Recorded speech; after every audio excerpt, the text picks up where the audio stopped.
Captain గా రోహిత్ శర్మకి అదే మొదటి మ్యాచ్. అయితే ఫస్ట్ ఓడిఐలో ఇండియా దారుణంగా ఓడిపోయింది. కేవలం 112 రన్స్ మాత్రమే చేసి ఆల్అౌట్ అయిపోయింది. ఆ మ్యాచ్ లో బ్యాట్స్మెన్ గా కెప్టెన్ గా రోహిత్ ఫెయిల్ అయ్యాడు. దాంతో రోహిత్ శర్మ మీద దారుణంగా విమర్శలు వచ్చాయి. తన ఐపీఎల్ కి తప్ప టీమిండియాకి కెప్టెన్ గా పనికిరాడు అని ట్రోల్స్ చేశారు. కట్ చేస్తే సెకండ్ మ్యాచ్ లో రోహిత్ శర్మ ఏకంగా డబుల్ సెంచరీ కొట్టి అందరి నోర్లు మోపించాడు. ఈ మ్యాచ్ లో ఇండియా 392 రన్స్ చేసి శ్రీలంకని చిత్తుగా ఓడించింది.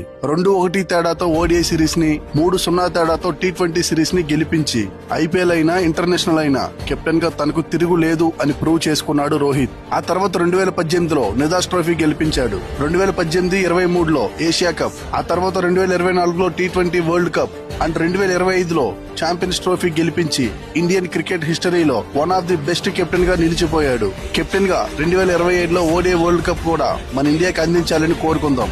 రోహిత్ శర్మ ఫ్యాన్స్ తప్పకుండా లైక్ చేసి హిట్ మ్యాన్ అని కామెంట్ చేయండి. మన ఛానల్ ని ఫాలో అవటం మాత్రం మర్చిపోకండి.